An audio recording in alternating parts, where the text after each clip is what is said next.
Hey, let's talk about the telltale heart. So at the very beginning, he talks about how he was nervous, but why would you say that I am mad? And he doesn't mean angry. He means crazy. People had told him that he's insane, and he says, I'm not crazy. The disease I have has made my senses better. I can hear everything in heaven and in earth. I also hear many things in hell. Then how am I crazy? First off, that should be a pretty good hint. If someone starts telling you they can hear everything in heaven, hell, and on earth, they're crazy. But he's telling us this story to prove that he's not insane. That's his whole goal. He says, I can tell you that I can calmly tell this whole story to you. And that's how we're going to know that I'm not insane. Not a normal measure of sanity. Also, he's already told us that he's not insane. Therefore, he told us he's not crazy, but he talks about how he can hear all these things only crazy people can hear. So we can assume he's actually crazy. This also means our narrator is unreliable. We can't trust him because he's insane, but he doesn't think he is. And he's not going to be able to tell us an honest account of everything anyway. Okay? Basically, he is a caregiver for this old man. Okay? He takes care of him. And he says he really likes the old man. He's very nice, but he hates his eyeball. He has one super gross eye. And I don't know if you've ever seen like a dog that has cataracts or a pet, but it covers like a bluish looking film over their eyeball. It's what happens when you get older. Sometimes that happens. And this guy has like his eyeball's kind of blue and it's funky looking, and it freaks out his caretaker, our narrator. Okay, and so he decides that the best thing to do, not quit his job, not move, not make the old man wear sunglasses. No, the best thing to do is to murder the old man. Because remember, he's not crazy, all right? So he's going to murder this old man. And he decides that he's not crazy because he is so cautious when he's planning out the murder. For the entire week before he murdered him, he was super nice to the old man, very kind. And every single night, he goes into his room, opens the door when he's asleep, and looks inside the room. Like a normal person does, right? When you decide to murder someone, you stalk them every single night for a week first, right? Totally. Okay? So he says that he's gone in and he moves very, very, very slowly. He takes himself like 40 minutes to come in and make things happen. He is very, very, very slow. But every night when he tries to look at him, he doesn't see his gross, creepy eyeball because the old man's asleep, because he waited to go into his room until he was asleep. That was part of his plan. But because he doesn't see the eyeball, he doesn't have the motivation to murder him. Okay? So they go through, and in the morning, he comes in, he's like, hey, buddy, how are you? It acts like nothing happened, like he wasn't creepy stalking him the night before. He has this for 7 nights in a row. But on the 8th night, he feels extra nervous, and he takes even longer to get inside the room. It takes him over an hour to simply open the door and move in. But then he's so proud of himself for being so stealthy, I guess, that he starts to laugh. And I'm sure you can imagine this poor old man who's sleeping and it's midnight hears some dude in his room laughing, and he wakes up and he freaks out. As anyone would, because if you're trying to sleep and some rando is in your room going, you'd probably freak out, right?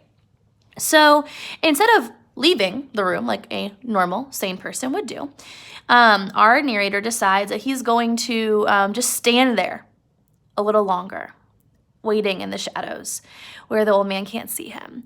And the old man doesn't have a lamp next to his bed. He's just waiting and waiting. And if you can imagine what kind of terror that old man felt.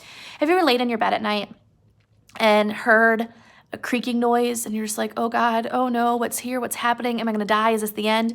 And you wait to see if something else is going to come out of the dark.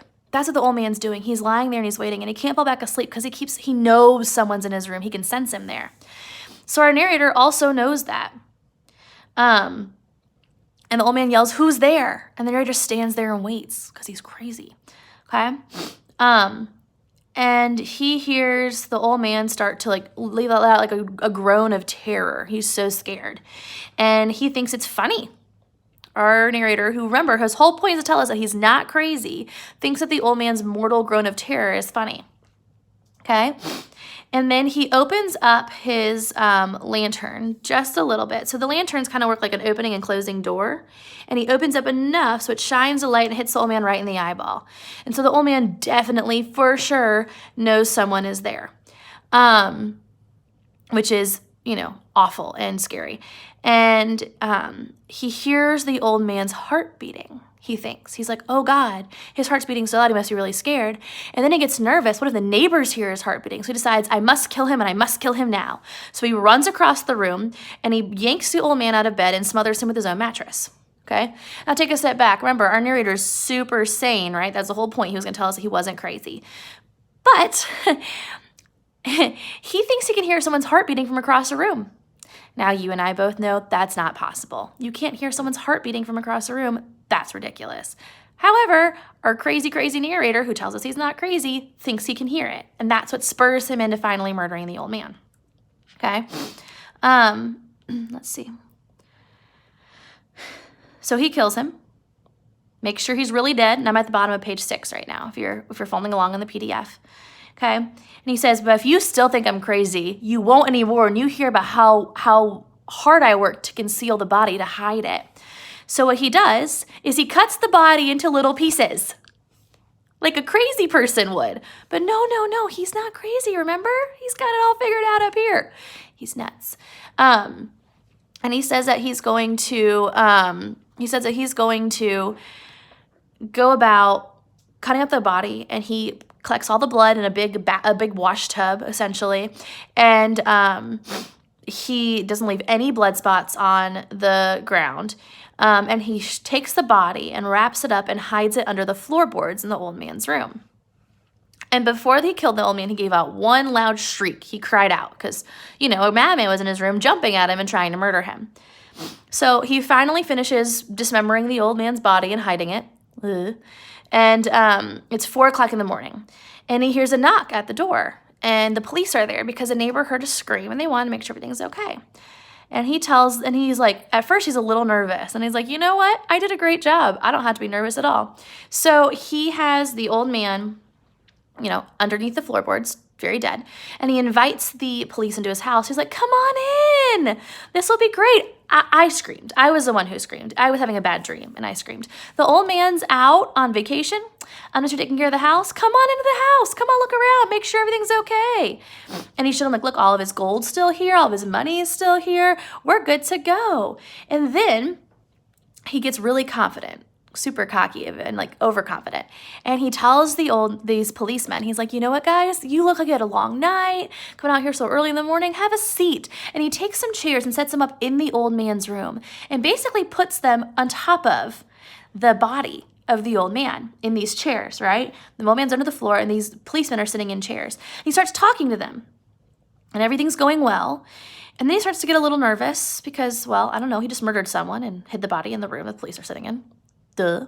But he doesn't understand why he's nervous. He thinks it's weird. And he starts to get pale and he realizes he can hear the old man's heart beating again. And he's like, how is that even possible? I murdered him, but I can hear his heartbeat and these police officers might see it. So he talks a little louder to try to get a little louder than the heartbeat. He can try to make sure that no one else hears it. And then it gets louder. So he starts talking like crazy with his hands and violently gesticulating and running around and being like, whoa, not at all suspicious to the officers who are sitting there. But he's so terrified they're going to hear it that he's trying to distract them. He literally picks up a chair and breaks it over and over again across the floor and yells about how passionate he is about whatever they are talking about. And then he starts to realize, oh no. They can hear it the whole time. They're mocking me. They're just waiting for me to screw up. They know. And so he starts to get freaked out. And the whole time, this heartbeat is getting louder and louder and louder. And he is terrified. And they're going to figure it out. And he realizes either he has to tell them or he's just going to explode. He can't handle anymore. He says, villains, dissemble no more. I admit the deed. Tear up the planks. Here. It's the beating of his hideous heart. Now, you and I both know that once you murder someone, their heart stops beating. We also know you can't hear a healthy heart beating from across the room or underneath some floorboards. So I bet you can venture whose heart was actually beating that intensely as they got really excited. Yes, It's our narrator's heart that he's hearing the whole entire time. But he can't figure that out because he's crazy.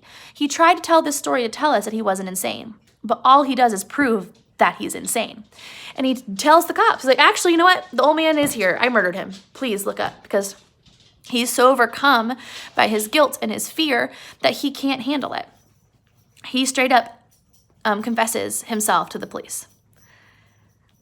Now, if you were a sane person, you probably wouldn't be murdering anybody. But if you were a sane person who also murdered somebody, you probably aren't going to tell the police exactly what you did and where the body is. Because remember, the whole point of what he's telling us is that he's not crazy, except for he clearly makes it very clear to us he is in fact crazy. Okay, so we've gone through the whole story. If you missed any important parts, you let me know. You can find tons and tons of summaries online, like literally no problem. But what I'd like you to do now is, now that you've read it, I want you to fill out the Google form about your Gothic elements if you haven't already from yesterday. But then you're going to answer, and you're going to write a paragraph telling me the Gothic elements that exist in this story. There are a billion of them, but your answer needs to be a paragraph long, which should be a minimum of 5 sentences, okay? Telling me what the Gothic elements are, giving me the examples of them, and explaining how they're Gothic, okay? And that's available here on Haiku. It's not due until Tuesday. Bye.